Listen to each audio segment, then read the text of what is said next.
Hi, my name is Pankaj. I'm a PGP student of 2019-21 batch at IM Trichy. This video is to complete the course requirements of Indian Economy and Policy course. So my topic for this video will be potential impact of coronavirus on the Indian economy. The video will be divided into four parts. First, I'll give you some information about the coronavirus.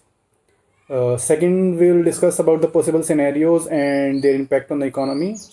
And then I have chosen two sectors, aviation and tourism, and the food and agriculture. And we'll discuss the demand and supply side of economics on these sectors. And then I'll present some key recommendations. So as you all know that the novel coronavirus COVID-19 has infected more than 14 lakh people around the world in more than 150 countries. Even before the onset of this pandemic, the global economy was confronting turbulence on the account of disruptions in trade flows, and uninhibited growth. The situation has now been aggravated by the demand, supply, and liquidity shocks that the COVID-19 has inflicted.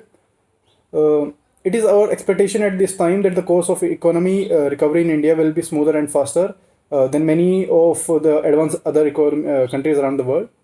Indeed, the UNCTAD in its latest report by name the COVID-19 shock to developing countries. It has predicted that major economies least exposed to recession would be China and India. Now coming to the focus of government in short and long term should be in the short term the government should focus on securing the population from health hazards and on providing relief especially to the poor. In the long term, it should be to secure the health of the economy, the viability of businesses, and the livelihoods of people. So the scenario in India before COVID-19 was that India's real GDP decelerated to its lowest in over 6 years in the third quarter of 2019-20, and the outbreak of COVID-19 posed some fresh challenges. Steps taken to contain its spread have brought economic activity to a standstill and could impact both consumption and investment. While Indian businesses, barring a few sectors, can possibly insulate themselves from the global supply chain, disruption caused by the outbreak due to relatively lower reliance on intermediate imports, their exports to COVID-19 infected nations could take a hit. So the three major contributors to the GDP, the private consumption, investment, and the external trade, will also get affected. Three scenarios can be used to explain the economic effects of COVID-19. So the best scenario among all of these is that India will quickly retract and the other countries across the globe will also retract from this pandemic, and by April end to mid-May.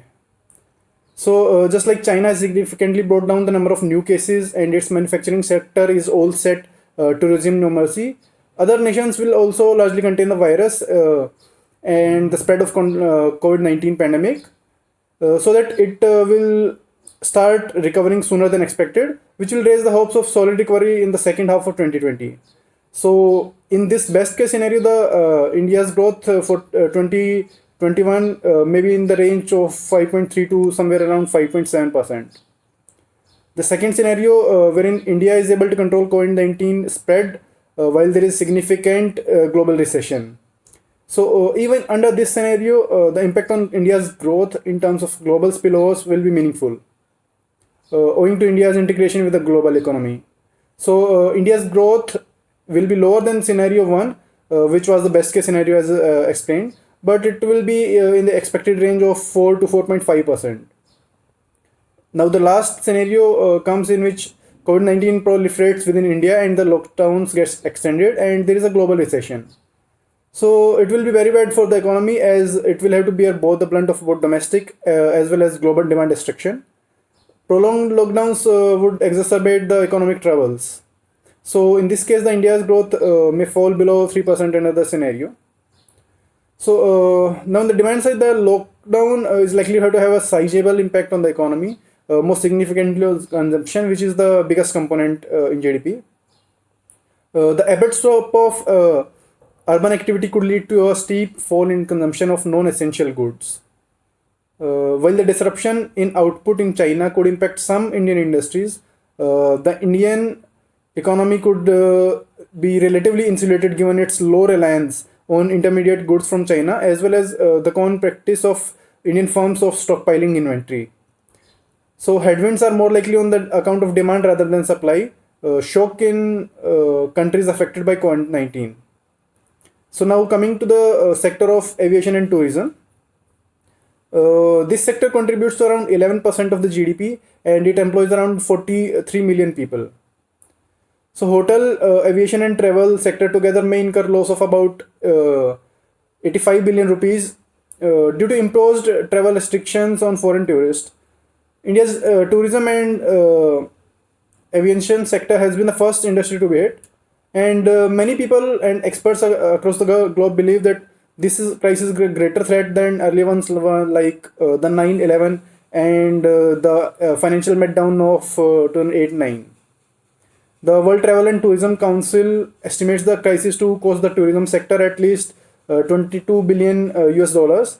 The travel sector shrinking up by up to 25% in 2020, resulting in a loss of about 50 million jobs. On account of COVID-19, the Indian tourism and hospitality industry is staring at a potential job loss of around 38 million, which is around 70% of the total workforce. Now, some of the recommendations should be that there should be a GST holiday for all travel and tourism services, and waiver for the next 12 months from all state governments for entire tourism industry, including proper property and excise taxes, reduction in electricity and power tariffs, deferment of payment of all previous dues GSTs till that COVID-19 impact exists.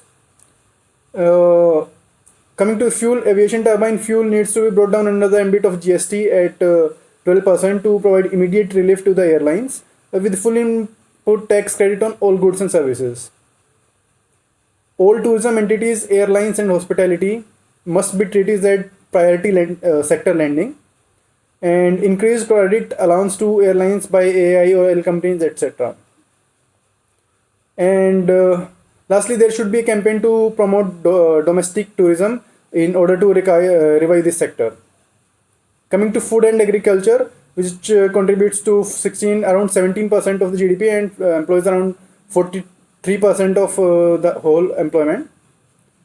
In terms of price variation, consumer supplies of cereals, pulses, fruits, vegetables, and dairy are largely secure as they are part of essential list of government. Interstate food movements are erratic and may impact pricing in the next few weeks. State policies on transport, e-commerce will decide future price movements. Industrial supply of agri commodities are expected to be normal in the short term, but long-term impact will be known after 3-4 months, once first Kharif sowing reports are out. As of Rabi season, harvest for wheat, rice and pulses may get impacted due to restrictions and or unavailability on interstate movement of labor force and agriculture machinery. So recent announcement from state and central government should ease the situation in the upcoming weeks. Supply chain seems to be biggest challenge as several states are evolving their strategies for food supply chain. Highly perishable items like vegetables and dairy have smooth flow of goods. No or low demand for poultry products due to fake social media propaganda is there. On the demand side, agricultural inputs no impact as it is classified as essential. Food in processing units, there will be no impact except food categories like tea, meat, spices, seafood that are exported to US, Europe, China are heavily impacted due to both decrease in demand and domestic supply chain issues. It is expected that prolonged lockdown will result in increased demand for food supplies. Online food grocery platforms are highly impacted due to unclear policy restrictions and stoppage of vehicles. Last mile delivery platforms are impacted too. States are working out policies for food movement which are likely to ease the situation. Now, some recommendation should be existing infrastructure of GST, FASTag should be used for smooth movement of essential food items. This will help in long-term stability of food sector. Then dedicated food transport corridors should be announced pan-India with no stoppage at borders. And lastly, Aadhaar-based approvals passes to be issued for smooth supply chain of food. The National Agriculture Labor Force Register to be maintained, which should be connected with Aadhaar and direct benefit transfer based system. This will help in rapid identification and movement of labor force to required states for agricultural processing operations. And national e-commerce policy during pandemic situation and safety net policy for healthcare personnel will need to be implemented. So, summarizing this, the current downturn is fundamentally different from recessions we have seen in the past. This is not just the another turn of the business cycle. Some countries and companies,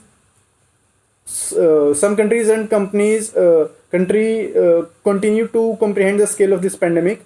It is certainly undeniable that we are staring at more permanent structural changes to the way we live, work, and play.